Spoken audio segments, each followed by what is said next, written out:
Small businesses have always shown an incredible ability to adapt, innovate, and survive, even more so this past year. Now, another way you can adapt and grow is by finding the right people to help grow your business. LinkedIn Jobs helps you do just that for free. Get started by posting your job for free to reach LinkedIn's vast and diverse network of 740 million professionals. Fill out targeted screening questions to get your role in front of the most qualified candidates with the experience, skills, and motivation you need for your business. Then, with simple filtering and management tools, you can easily review, rate, and hone in on your top candidate. LinkedIn Jobs can help you hire the right person for your role fast, and your first job post is free. Just visit linkedin.com/NBA show. That's linkedin.com/NBA show to get your first job post for free. LinkedIn.com/NBA show. Terms and conditions apply.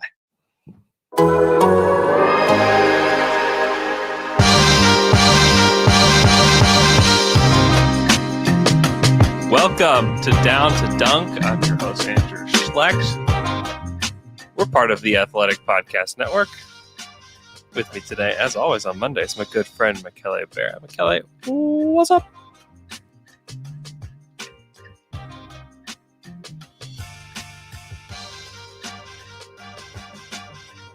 Oh, this is the old man game. Just being mute on a call. It's happening. Oh, Michele, what's up? Well, as you probably will have in the recordings, it seems longer than a week. I don't know why. Maybe because it was a long week for me. But it's good to be here. Talk about some international guy. Talk about what is that the Thunder are right now, something like that. Yeah, this is it's interesting times. The Thunder have been really bad as of late. Like the last 10 games, they were the worst offense, worst defense, worst net in the league. And on the season, according to Cleaning the Glass, they're 30th in offense. They're 21st in defense, which just makes them, they're just a bad team. They're just a bad team. They're 30th in net for Cleaning the Glass. So this is obviously a team that's tough. We've been watching them, and it's been a tough watch at times. But the good thing about it is they have so many interesting young guys, including the return of Darius Bazley, which was really pretty fun against a really good Sixers team. He came out kind of on fire, and he obviously had 9 turnovers, which was obviously a little outrageous, but he did some things that night that were like, oh, okay. He attacked Embiid, just went right into his chest, right? Yes. He's got him and Poku on the floor was quite fun because you have these big, rangy forwards that can both handle, they can both pass, they can both shoot, they can both attack. And it's I like the feel of this. Of them together. And now if you throw Shai in there, somebody who can actually do something with the ball, okay, there's a little juice here to this. Obviously they have a long way to go. Even if you just threw Shai on this team, they still have a really long way to go. But there's just a lot of intrigue. And I thought Darius came out, he hit a step back 3. He was passing well. I don't know. I was impressed with him in his return to play, which had been 6 weeks or something since we've seen him. Yeah, it's been too long. And in terms of his injury, we're kind of released by himself, which was maybe a little bit more than what the general consensus for a contusion is. Definitely. Again, I had the same impression that you had. There were a lot of interesting things that he did against the Sixers. I'm not really worried about the fact that he turned it over 9 times. He was playing basically main ball handler for a lot of possessions against one of the best defense, if not the best defense in the NBA, especially in terms of having aggressive defensive players one-on-one in Matisse Thybulle and guys that can really play the passing game. This is something that happened too many times to OKC against Philadelphia. It was both being guarded very tightly. Thybulle was into every Thunder player basically, just trying to the flag passes and stuff like that. So it's not terribly concerning. I'm glad that he tried to do a lot of stuff with the ball in his hands, more so than the results. Because again, this season is not. It's also not fair to be excited when Poku does something great because he tries everything, Right. and when Baisley does that, say, well, no, you should not do that. Well, who cares? He's 20, 21, maybe in a couple of months. Baisley is still extremely young, and it's kind of a forgotten prospect just because he didn't have the results early in the season. Early in the season was pretty bad, but maybe it was pretty bad according to our expectations and not in general for a guy that is 20 years old. And the likeliest outcome is to be a rotation player. So it's something that, of course, we watch the games, we see like players developing, and we are always there trying to project them. And I did it as well. I mean, I saw consistency in Baisley in the bubble, and now that he kind of struggled with that, we're all there pointing fingers. And maybe we should just take. Well, it's clear we can say that he's playing bad, but it's not bad in the grand scheme of things. If you go back and watch the raw statistics, which are often meaningless, but the production is there, like 12.5 rebounds, 12.5 points, 7.5 rebounds, a couple of assists. These are not like for a team that was kind of winning when he was there. Yeah, it was bad, but I mean, he's still, I think, a prospect. He's very young. So, and against the Sixers, it was kind of not a coming out party because he had games like that, but it was good to see him nailing threes and being confident in himself. Yeah, he doesn't turn 21 until June 12th of this year. Born in the year 2000. Yeah, that sounds wrong. Makes me feel really old to think about that. Let's stop that right now. I just talk on mute, Andrew. This is the ultimate being an old guy. Oh, man. But yeah, it was good to see Bays back on the court. I think that he's obviously a guy that I think it's easy to go through the part of the season that we went through and just like think Bays is just somebody you can just throw into a trade or whatever. But he's still somebody that you want to see what he's got. He still has a high ceiling. He could possibly just be a role player type of guy, but a 6'9", 6'8" role player that can shoot and pass and put the ball on the floor, attack or close out. He can defend multiple positions. Like, give me that. Looking for those guys. Like, everybody's looking for those guys. So just, I don't know. I'm excited to watch and see what he does the rest of the way. Glad that he's back. Glad that injury is settled. And you always thought, some people are like, oh, well, the Thunder are obviously just sitting these guys because they want to lose. And like, same thing with Shai. Like, Shai's injury is very real. Baisley's injury, had never been given any indication that it wasn't anything real. And of course, it had to be real because this is one of the guys they want to develop. So he's one of the guys they want to play. And they're not playing him for a specific reason. So I don't know. I'm just glad that he can get back on the court. Unfortunately, it coincides with Alexei Pokusevski going out in the first few minutes of that game. So we didn't get to see a whole lot of those guys on the court together.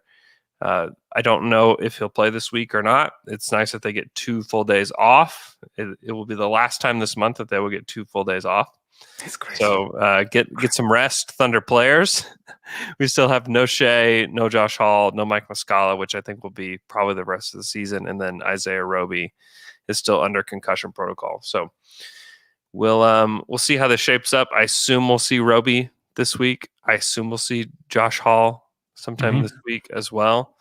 And then Shai is still probably won't. I think he'll be reevaluated this week, but we all know that like being reevaluated doesn't mean they're coming right back. And this isn't sourced or anything, but I just wonder if we get to the end of this month and Shai still hasn't played, I wonder if they just say, all right, we've got 2 weeks left. Let's just throw this out and let him be completely healthy for Team Canada or for the start of next season if he doesn't want to play Team Canada. And then just move forward that way and just make sure that he's 110% kind of type of thing. So you need to do that also because if you keep like waiting and say, well, maybe we will play. If like you can do some sort of work on your body if you know that you are not going to play.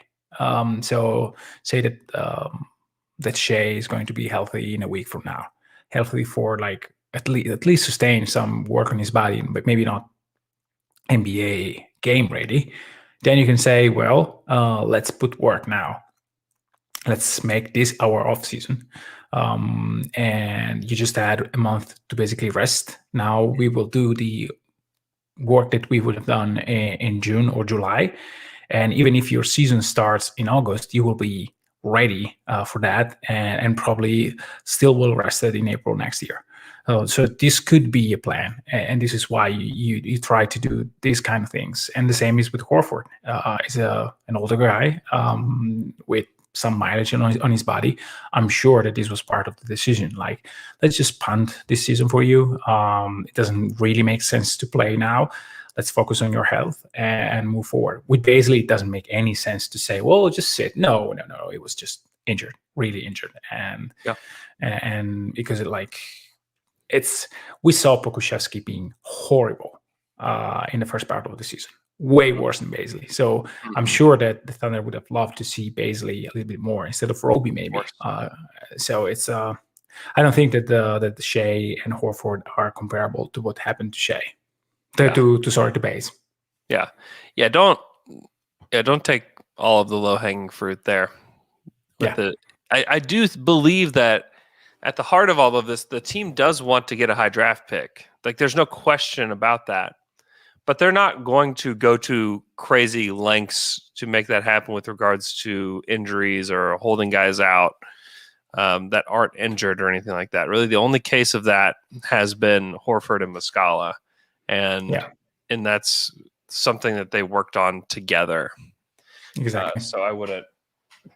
Definitely anybody that's under 25, they're not holding any of those guys out intentionally. If Shai could play, he'd be playing. From every indication I've heard, if there was a playoff game today, Shai would not play in that playoff game. So there's a lot going. There's a lot of noise out there about Shai and the Thunder. And the Thunder are just sitting him because they want to tank. It just happens to really help that. But I don't know. Just be better than that. Thunder fans. This is coming from somebody that wants them to tank. This is coming from somebody that wants them to get a high draft pick. I want all of that to happen, but we have to be more nuanced. We have to be smarter than, hey, they're sitting Shai because they want to tank. I can tell you for a fact that is not the case.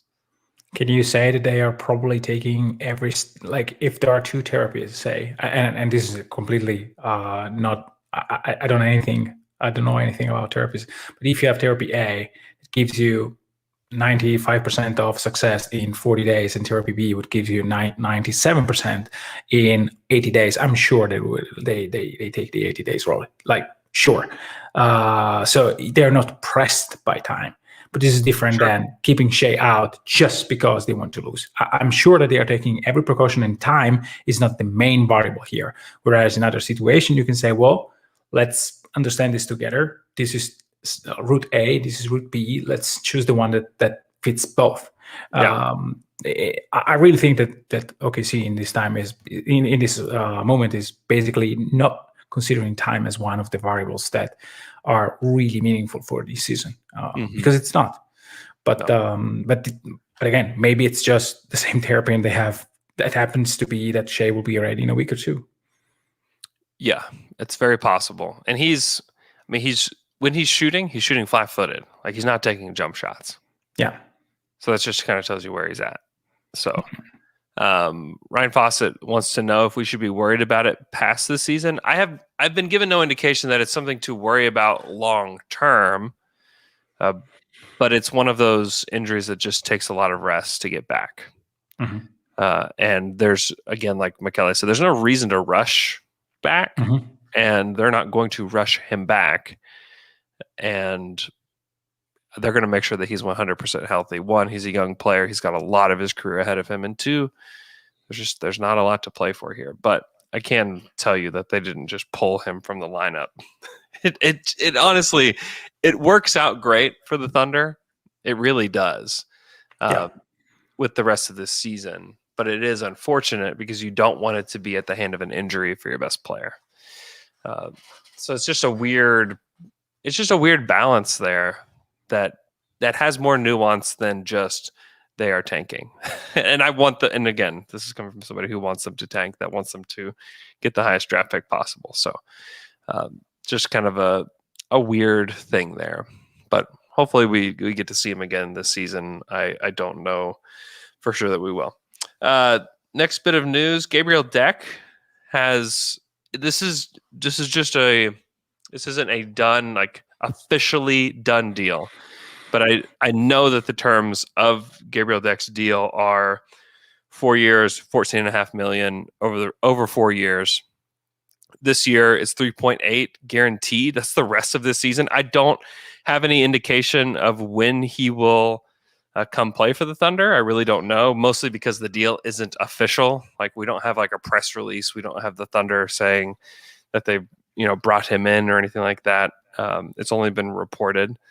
And so I don't think he'll be playing with the Thunder. I really have no idea. Honestly, I just have no clue. But the way that the contract looks, he will play for the Thunder this season. When? No idea, just because the deal isn't official yet. So it's a very out of left field deal, and it helps them reach the salary floor, which I think is part of why they wanted to get it done now.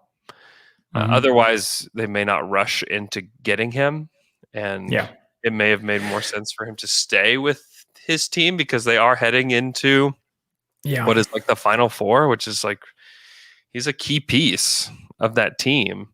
And so it's kind of odd. It's just odd all around, but I don't know. What are your thoughts on this deal? I think that probably, and this is again me speculating, and I have no news. You have news. You're a guy who breaks the news now. But anyway, I think that probably there is some physical that he has to attend before anything is official. And with guys coming from Europe, there's probably a little bit more with another team. Like if you do a deal with another NBA team, like it's by the NBA rules that you have to pass your physical tests. Yeah. With contract coming from Europe, probably this is not in the writing. And so maybe before announce anything, they have to bring him in, test him against A, B, and C. And as soon as they are successful, then you go ahead and announce it. And probably is going to be announced, and is probably going to have press conference on the same day. Something like that. In terms of financial things, I really think that if my reports are correct, he was getting low money here in Europe, and he was playing well enough where if you wait in June, where everyone basically can give you the same amount of money in the NBA, you probably risk the fact that he's kind of testing waters and choosing the spot. Now, OKC had money to play with, and they made him a pretty convincing offer.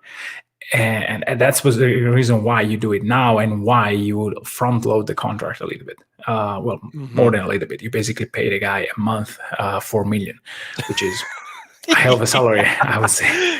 Yeah, you wonder why. Why is he coming over right now? Why is he leaving, abandoning his team? Because he is going from $500K to $4 million in like a month. Like, boom. Yeah. And whether or not he sticks, because it's non-guaranteed after this season. And so let's say he plays here and it's like, oh no. Yeah, it's not my league. Gabriel Deck is not an NBA player. They can just say, they cut him loose, say, thank you. They go back. It's great for him. He made $4 million. And it's, nice for the Thunder. They reach the salary floor. They get a look at a prospect. And I expect him to stay longer than that. I don't think they would take their time to go get a guy and play him for 10 games and then cut him loose. But I would guess that he will be here next season as well. But it is just such an intriguing deal. And we'll talk about Micic as well, but it's just such an there's so much intrigue around this for me. Yeah, to me, yes. Because he is not the player that you add just like to say, well, I have 4 millions. Let's try. No, he seems to be a winning player, a guy that plays hard, a guy that may not have. Sorry. Okay, I'm dying.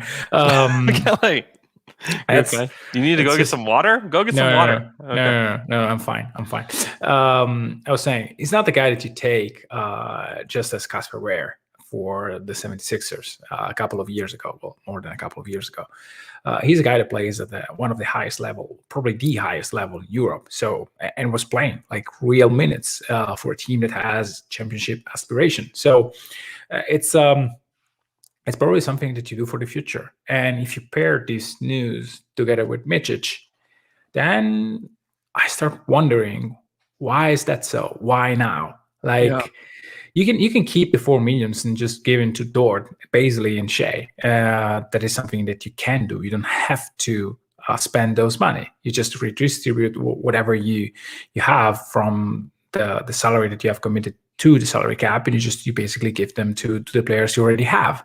So it's not, you're not forced to do that. The fact that they are doing this now, like bringing in a versatile player that may have a lot of upside in the NBA due to his size, due to the way in which he can pass from the low post, and the fact that he has potential as a shooter, together with Micic. Micic may be top 5, top 10 point guard in Europe. So why are you bringing over a guy like that to have just another 20 to 30 win season? I don't really see that. I mean, it's not the same as Horford. You bring in Horford because it gives you a first-round pick plus Theo Maledon plus Vasilije Micic. This is what you do it. You bring him in George Hill because it gives you asset, and you basically are A, getting more assets when you trade him, and B, you move a guy that someone else has want. So Micic is not that. You decide to sign him. It is your choice to sign a guy like that. So it's weird to me. I'm starting to think that whatever they think about Shai is different from the beginning of the season. And I think it should be different.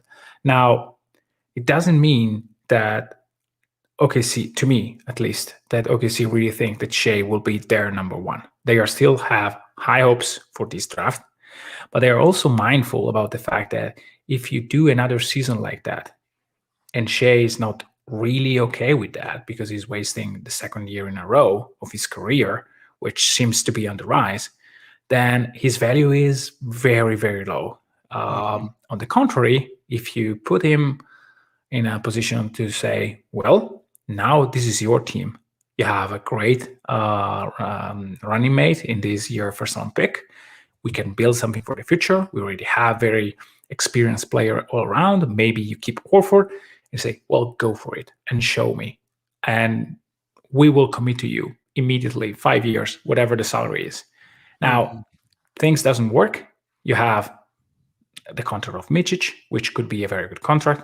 You have the contract of Deck, which will be a very good contract. And Shai, those are extremely valuable assets.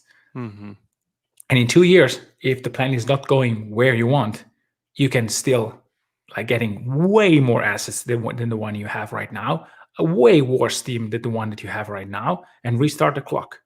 This is something that you can do. And I really think it's smart to say, well, I really need to evaluate my options here and see and decide to take a little bit of a turn, because I mean it's required, at least in my opinion.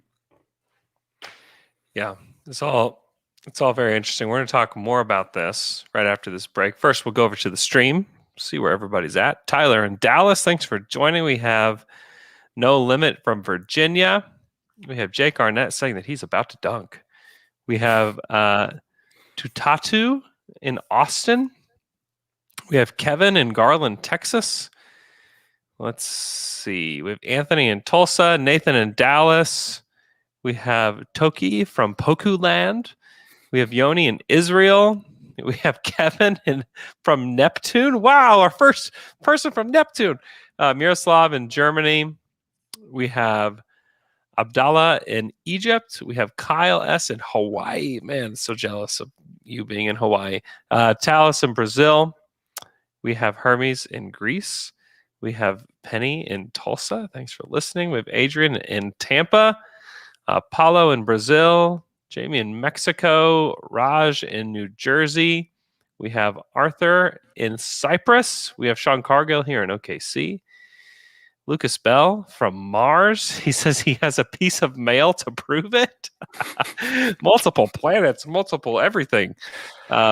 We have Hoopstock69 from the moon, obviously. We have Ryan Fawcett in Santa Monica. Another beautiful place. Daniel in the UK. Tyler Field says hello from Brahms. Do you know what Brahms is? Isn't it a dessert or something like that? A brand of sweets? Yeah, Brahms Ice Cream and Dairy Store. They also have hamburgers, chicken fingers, chili. If you like chili. You like chili? Do you do chili? No, I do it myself, but I never tried it, the one from Brahms. Okay. Next time you're here, I'll take you to get some chili from Brahms. Edwin. Where is it on the food scale? Oh, it's not great, but I'm just okay. Then why are you suggesting me to go and try that? I don't know. I thought we were friends. I really don't know. T from Miami. For now from Brazil. Let's see. All right. Vashal in India. Thanks for listening. Michael Boyd in OKC. Big shouts to everybody in the stream. Right after this break, we are going to talk more team building. What are the Thunder doing and what could they do? We'll discuss it all right here.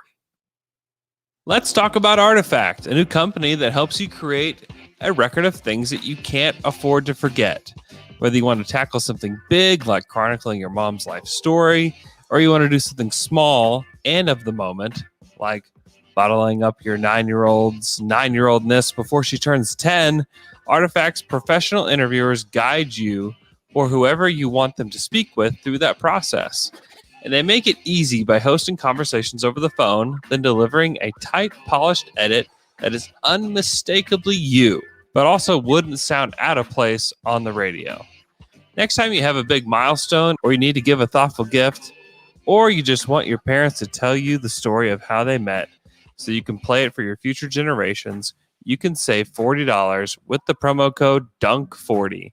It's easy to get started. Step 1, you go to heyartifact.com and choose the type of interview that you want to do. And they have a bunch of options, or you can create your own. And then step 2, Artifact is then going to send you a short list of questions so their interviewer can have some context when they speak to you. And then you book the interview. Step 3, the interview lasts about half an hour and you can do it over the phone. Artifact's professional editors and sound engineers take it from there. Artifacts start at $175, but as I mentioned, you can use the promo code DUNK40 to save $40 off your first Artifact. And we're back from that quick break. McKelly, I want to throw a theory to you. I want to see what you think. I think the Thunder want Evan Mobley. Why? Talk me into that. Let's just take a look at the young players they're gathering on their team and the type of rotation that they've got all together. Mm-hmm. So you look at the guards, point guards only, SGA, Teo, Micic, right? Micic is kind of he can play with anybody as a guard. Yeah. So not necessarily a point guard, but you can throw him in the point guard category because he will likely have the ball in his hands when he's playing.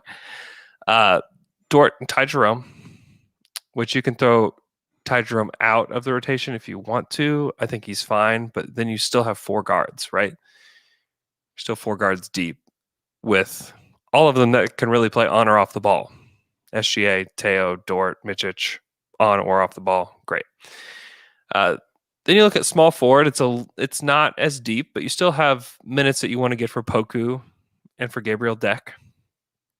Then you go to the power forward. You want to get minutes for Baisley and Kenrich. So you may argue that they may be looking at maybe Jonathan Kuminga to play one of the forward spots as well. But then you look at the center spot. It's just so much weaker than everything else. Like, who's going to be there? I can't even tell you who's going to be there next year. I have no idea who's going to be there. I don't know if Moses Brown is going to be there. I don't know if Isaiah Roby's going to be there. There's not enough space for everybody. Plus, you're getting all these draft picks, and maybe they'll bring in somebody else in free agency. To me, and you don't draft for need at this point at all. Yes. You don't do that. But I just wonder if you throw Evan Mobley onto that team, SGA, Dort, Poku, Bays, it's like, oh my gosh. And then you have like these versatile guys coming off the bench. And if it like Roby is still pretty versatile, like if he's your big off the bench, Kenrich and Jerome and Deck and Teo and Mitchich, it's like that's very interesting. Mm-hmm. And so the easiest guy to just throw onto that team is Evan Mobley. If you throw and Cade should still be the guy, period. That should be it. But they have a lot of guys. I don't care about that. Okay. But this isn't like they want to develop SGA, Teo. Now they're bringing in Mitchich, Dort. That's just a lot of guards. And I don't care either. But I'm trying to piece this together and think about how you're going to make a team of basketball players. And then if you throw Cade onto this team, the minutes aren't there. The minutes aren't there for everybody. They are. You think so? So, yes. You think you just, I guess you play a lot of 3-guard lineup, like 3-guard lineup where he's 6'8", he can play whatever position. Exactly. Maybe Cade's not it, but I wonder about like Jalen Suggs with this team too, because he's like a guard only. Like I'm just trying to figure out like why are you bringing over Mitchich now? Whenever there are so many, Mitchich can play whatever role you want in terms of. So let me put this into a bit of context. As you know, I try not to follow college too much. I really want to do my deep dive whenever the season is off. Now I watch a little bit of the tournament, but not a ton of even Mobley. So I just listened to a lot of the podcasts from Sam Vecini and Matt Penny, who are just awesome. And Game Theory Pod, you got to go listen to it. It's on The Athletic. Go listen to it. Exactly. This is great coverage and of the draft and whatever. So let's pretend that I don't know anything about Mobley, which is very close to what the reality is. Yeah. I just think that you just absolutely don't care about how many guards you have, nor how many forwards you have.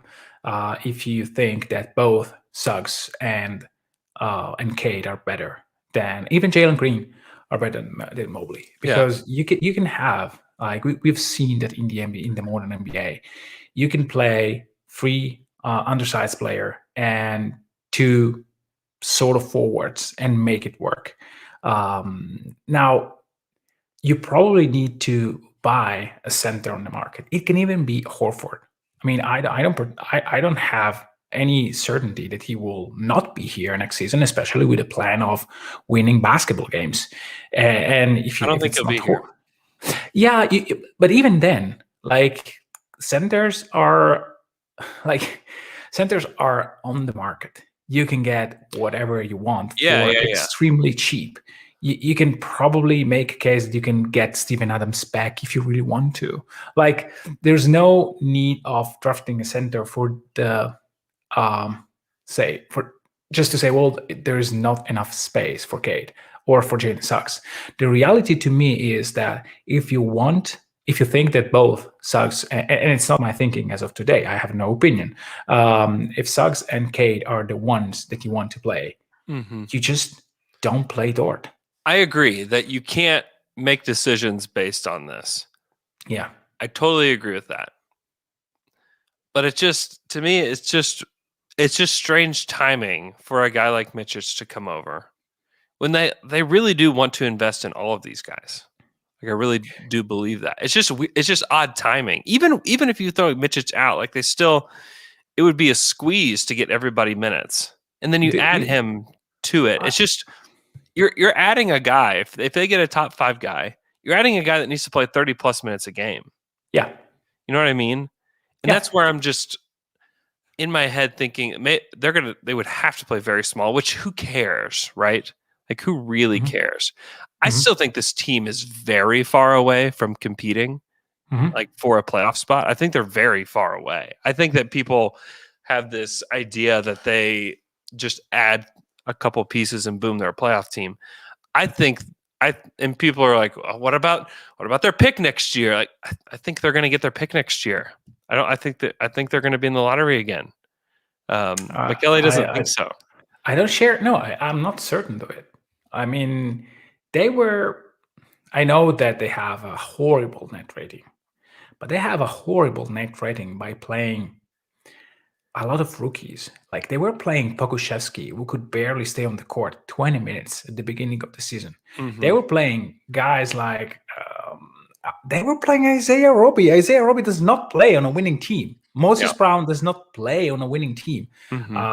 So I don't know. I mean, I really don't know. And it's hard for me to project the record of next year based on what we saw this season, especially because Shai is such an uncertainty. I mean, last year we said, well, they cannot possibly be too good to tank because it needs to be Shai. Shai needs to be one of the top 20 guys in the league. Well, guess what? He's very close to that. Yeah. And they were too good to tank. So it's not that like they could be in the 8 to 10 range, depending on the moves that they make. They have so many assets that they can do whatever they want. So my point is not that yes, right now if Mobley is better than anyone, if they believe that Mobley is the guy, they sure have a lot of minutes without making any moves. Yeah, that is. But if say that you are in the same position as Presti and you really think that Suggs is the guy. Like really the guy. I would just say, well, if he's the guy, then Dort, Maledon, like let's just bring them in the market and see what we can get, and let's free up minutes for Jalen Suggs. I have no if you think that Suggs is better than Mobley, you have to take Suggs, and then you figure out. I really think that there's no besides Shai that can play with whoever. There you can carve out minutes for guys like for Cade to me is like no issue. Cade is if you get the number 1 pick, you have to take him. Of course, and you have lineups with Midget 6'5", Shai 6'6", Cade 6'8", Poku 7 feet tall, Bazley 6'8". Play that way. Play that lineup. Like just play him with as the small forward. Who cares? Yeah. Like Shai can operate with the ball or without the ball. Micic can do as well. I mean, I'm not worried, but I can see why you say, well, let's just bring this versatile big who has the possibility to create whatever on the offensive side. He can be your pick and pop guy. He can be your pick and roll guy. He can be the guy who knocks 10 threes in a game. He can be the guy who is the focal point of the offense or just a spacer. He can be a lot of things. And I get the allure because what you have is now a space out unit who has like great gravity and Shai can operate in space, which is sensational. Yeah. But I would not. I understand the logic of a team construction, and I agree. This is a very good way to construct a team around Shai, and we advocate for that like weeks ago. Say maybe you need really to build in the same way that the Rockets did, with maybe a little bit more of IQ that sustain the team even if Shai is not on the court. And Mobley fits that perfectly, but so does Cade. So it's to me it's. Whoever gets the number 1 pick should not trade it, should not consider trading it, shouldn't even have conversations about it. You just take Cade. I don't care who's on your team. I don't care what's going on. But not only does the team construction fit Evan Mobley, but I think the direction the Thunder are heading in, like he very, very much fits it better than maybe anybody else with the shooting, with the ball handling, with he's just one of the funkiest players out there. And they just took one of the funkiest players out there in Alexei Pokuševski. And they just took another one the year before in Darius Bazley, who's kind of a funky forward. They're forming this team where it's like everybody can do everything. Everybody shoot, pass, dribble. Everybody's athletic. Everybody can guard multiple positions. I think Mobley fits that. I think he fits that mold. And I think he fits the mold of we're going to fly all around the court. Everybody's going to shoot it. And we're going to give Shai Gilgeous-Alexander the most space. We're going to give him guys that can not only just catch and shoot, but that can catch and make a decision, whether it's a pass or a drive or whatever it is. And we're going to be so incredibly versatile and hard to guard.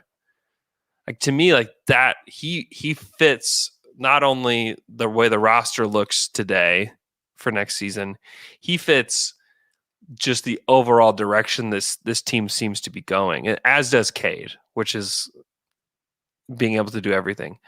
Kuminga is like a throwback Thunder player to me, where he's good athlete, good defender, upside, could possibly be the best forward. He could be the best player in this draft class if he can learn to be a good offensive player and shoot it. It's great. I don't know if I trust the shooting or not. The Thunder have got a lot of shooters on their team today, and I think that they want more shooting. Evan Mobley is going to probably be a better shooter from day one than Jonathan Kuminga. You look at Jalen Suggs. I like Jalen Suggs a lot. I think it'd be great. If they think he's the better guy, they will take him. I agree with you with that. But the fit isn't as seamless. And honestly, who cares? Like, who cares about? Like, you don't have to care about the fit. Yeah. But they were playing. I don't know. You can run so many actions because Pokusevski can be the screen setter. Baisley can be the screen setter. Mobley can be the screen setter. And they can all also space out for everybody. Like, there's just the options you have at that point. If you believe that SGA is a focal point on a team, like if you believe he is the number one scorer on a team, and I am way more open to that possibility than I was 9 months ago, then to me it's a great way, because I think Mobley can be a 20 and 10 guy, that 2 blocks, making 37% from 3, can 2 or 3 assists a game. Like, I think he can be that kind of guy.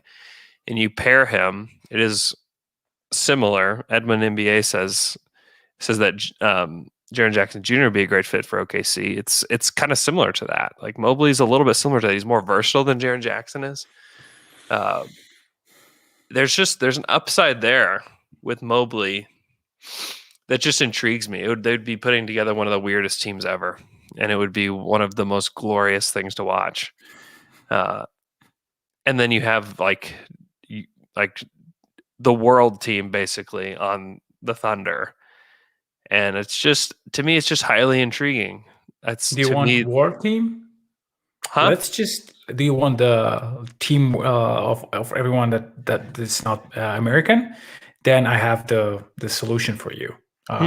It would be my dream. The best dream, the best team possible in my mind. It's just somehow get Cade and then just trade for Domas, and just. I don't think the Thunder would be opposed to that either. Michele, I think Sam would love to make that happen.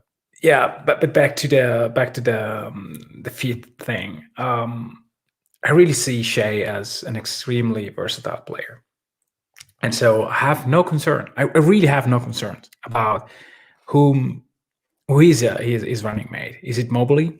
Well, we'll find a way to make it work. Is it Suggs? I mean, last year it worked to perfection to have a floor general like Chris Paul.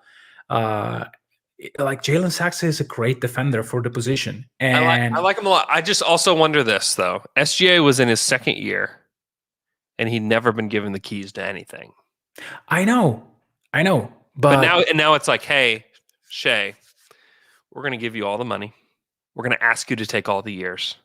We're going to say this is your team. Oh, and by the way, we're giving the ball to Jalen Suggs. Like, I just don't. No, you don't have to phrase it that way. You can say, well, this is your team. But what if you are not always the initiator?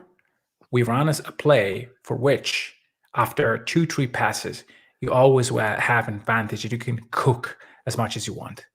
Like, it's almost like, Shai is such an efficient scorer that I'm not really worried about the fact that he is not the play creator. I also think that he has something to learn about being the focal point of the offense, because a lot of time is ISO and one pick and roll, and then I'll get mine. So I really think that he can be paired with a very good point guard and still work.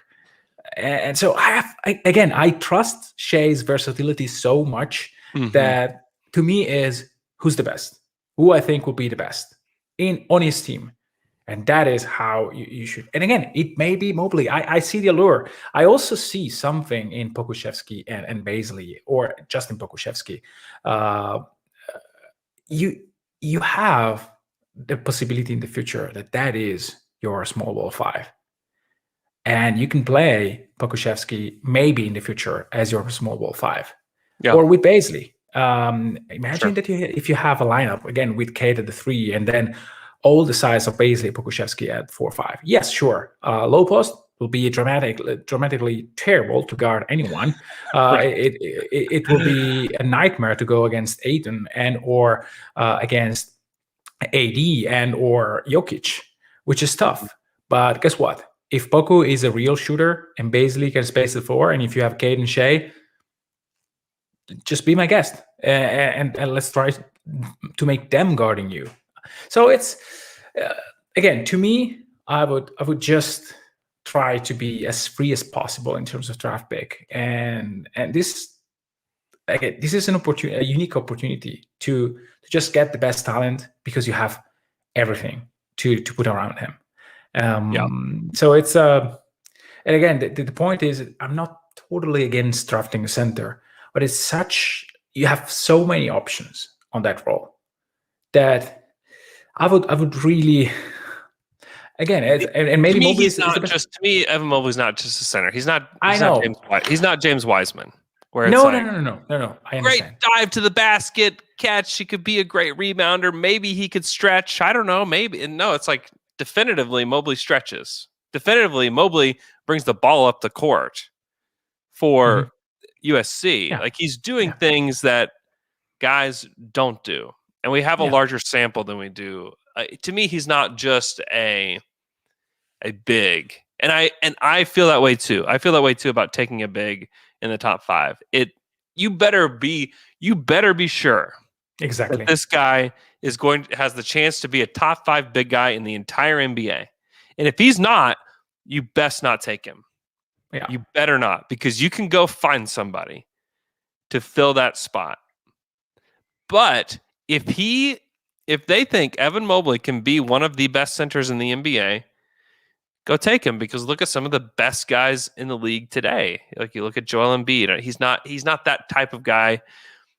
But if you think that he can be one of the best bigs in the league, you go take him, because Jokic is probably going to win the MVP.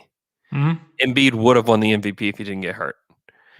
There's, to me, big, versatile guys are one of the ways that you can be a really good team. And if you add, Philly is one of the best teams in the league. They don't even have great perimeter creators, right? That's why. If they had SGA, yeah, like that, and you pair that with Embiid, holy crap! Like you go win the title, you go do it, you go win it all.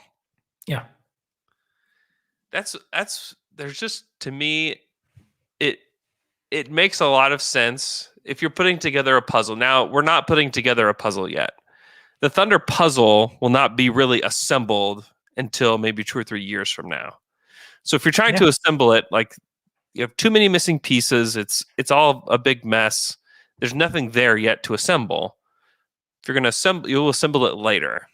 We don't really even know yet what we have with any of these guys. I don't even know what they have with Micic. There are guys from Europe that come over here. They're like, okay, I don't like this. I don't like the way the NBA works, and they go back. Right? Yeah, exactly. You look at the Blazers. Yeah, exactly. Tados was gone. Rudy Fernandez played for a while here, but he was not the guy he was billed to be for the Blazers. And he wouldn't play, I think, for the Nuggets, and then he was just done. Juan Carlos Navarro, another guy who was there for the season, I think, in Memphis, and then no, this is not my game. And Micic may be a guy like that. I know I trust a little bit more the toughness. He has some physical advantage over those two guys because he has size. He's a strong dude, so he may be in the same ballpark as Bogdanovic. But even Chacho, as Tommaso Ferro says, Rodriguez is another guy that didn't really pan out. So it may be that you just try out Micic and it doesn't pan out as a guy in the NBA. And this is also why you don't limit yourself in terms of picks, because if Micic works, well, I'll find a way. Like if Micic is great and Suggs is great and Shai is great, well, Theo, I'm sorry, the minutes are gone. Dort, sorry guys, and that's why like also be in this stage of Thunder building, you just have to be like almost like this is like a really funny statement, but like as a fan, guard your heart a little bit against like your fandom with all of these guys, because there's no guarantee that any of these guys are going to be around. There are a lot of G League / 10th, 12th players on this team today. There's a lot of them. And you may think that they're like really good and really fun and like the future is bright, blah, blah, blah. There's maybe 4 guys that will be on this team when this team wants to compete. Maybe even less than that. Yeah. We don't know. And there's also another thing. It could happen. Could very well happen. Like during draft night, if you are number 4 and you really like Jalen Suggs, maybe Dort is the guy who makes you move from 4 to 5, from 4 to 3, together with another pick. So you don't have any problem. Maybe it's Dort and Malin. Like it can be something like that. So you never know. And so who would you say would be off the table if the Thunder are sitting at 5 and they need to get to 3 to get Mobley or Suggs or whoever it is that they want to get, or Kuminga, if that's who it is? I don't know who it is. Who's on the table? Who's off the table? Just Shai's off the table. Okay. To me, like, what if this? What if Minnesota's on the clock and it's their own pick, and they say we don't like the fit of Cade here, but we do like the fit of Shai Gilgeous-Alexander here. You first say, well, Gerson, just try to take a shower and call me back in a minute, because it's not what you should do. But if that is the deal, I would say, well, you give me that pick, Anthony Edwards, and probably the right to swap in the future. I don't trade Shai just for the number 1 pick. This is my statement today. And because you just don't do it. And if they say yes, you feel comfortable? No, but it's something that is at least worth my time. So, okay, but would it be Shai and 4? No, absolutely not. Okay. And to clarify. No. To me, Shai is worth more than like the likeliest outcome for Shai right now is to be an all-star next season, or at least a couple of times in his career. This is already something that it's over the value of a pick number 4. So 3 and 2, it's dicey. If you run the numbers, how many of those guys lands multiple all-stars? It's not many. It's not the likeliest outcome of those picks. With the number 1 pick, most likely you get a guy like that.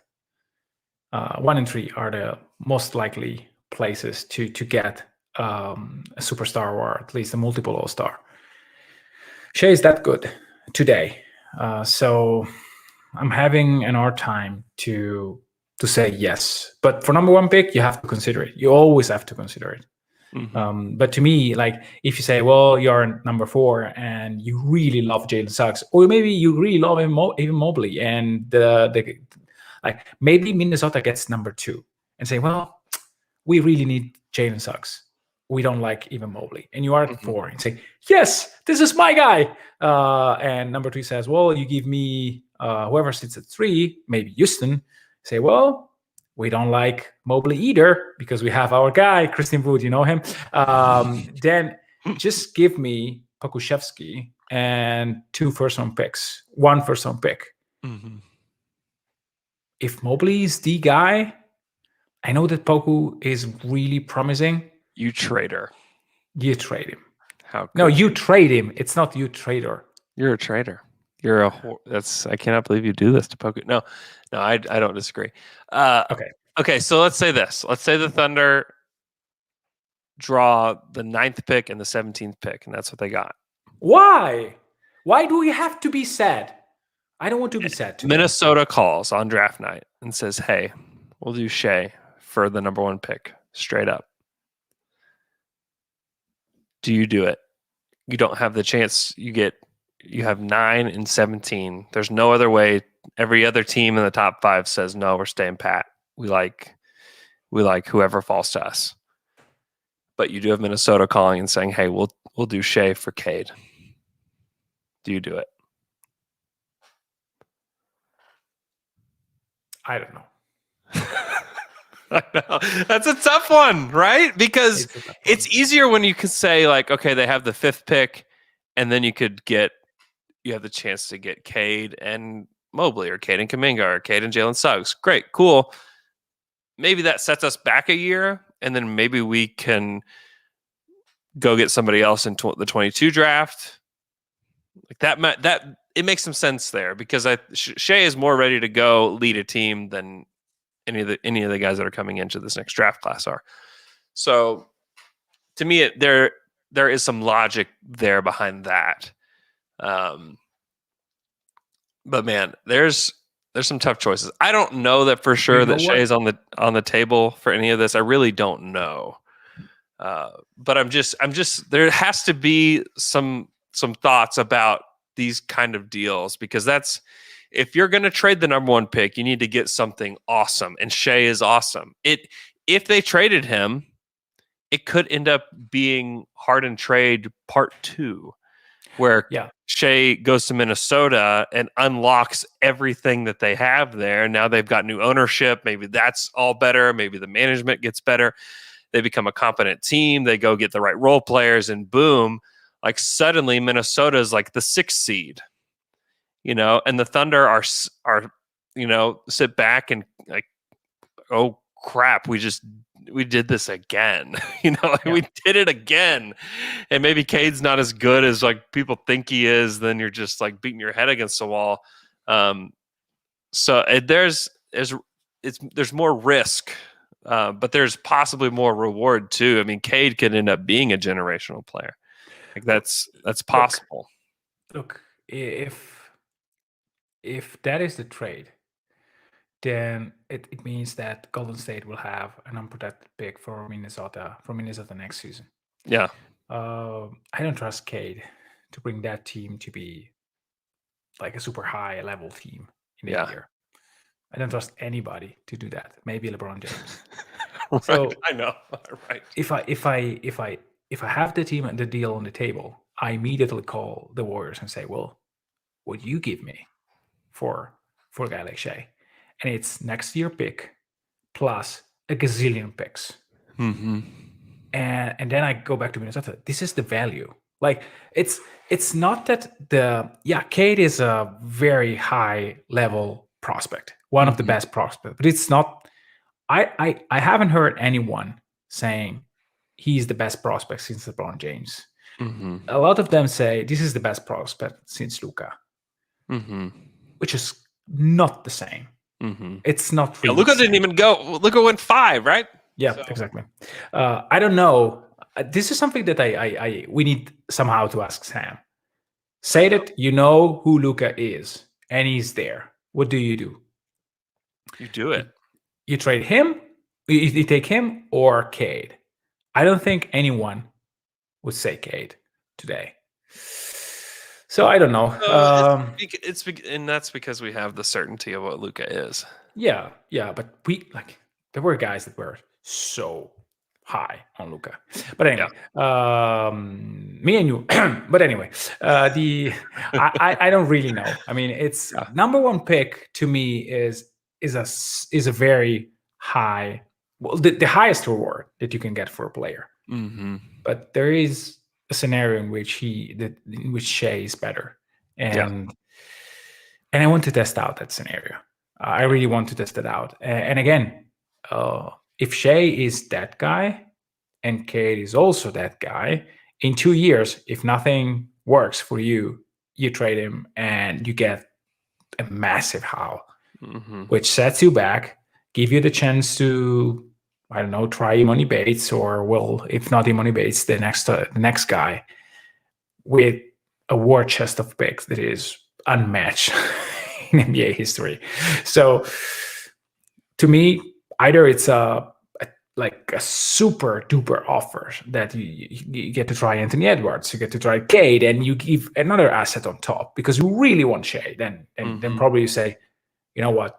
Yes, that's enough, or at least I will consider it. But just the number one pick, it's so hard for me. Yeah. I don't think the Thunder are going to be risk averse when it comes to trying to build a title team. I still think that the goal of everything they're doing is to try to have a long sustained run at an NBA title. And they will do whatever it takes to make that happen. So I'm just intrigued. I think that the upcoming lottery is going to be highly intriguing. I think that the draft will be just as intriguing that night, because I think the Thunder have so many levers to pull. And that's why people are like, oh, why that's enough picks now, guys. Like, we have enough picks. Like, no, that just provides them with just more capital, more ways to change the odds and shift the odds in their favor, and to entice other teams to make decisions that give the Thunder a good player. So there's a lot.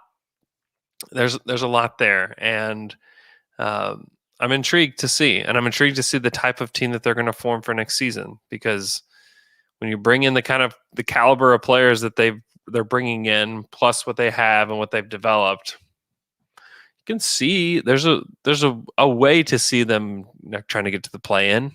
Certainly, the playoffs is like another question to me. I think it's going to be really tough. I just don't need to have faith. I have faith. I also just see certainly the top 7. I just don't see any of those guys dropping out. Perhaps they could be better than Memphis next year. Maybe.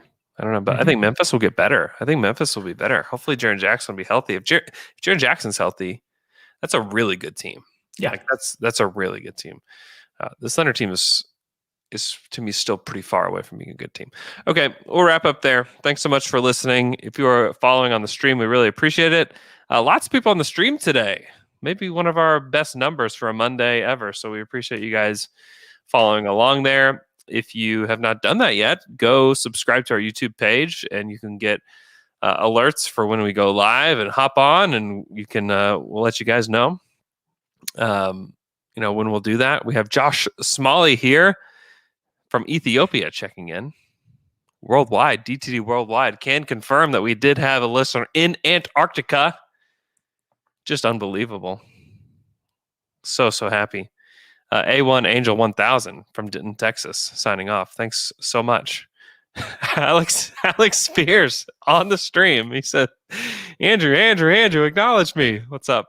Thanks so much for joining. Hope you guys have a great rest of your Monday.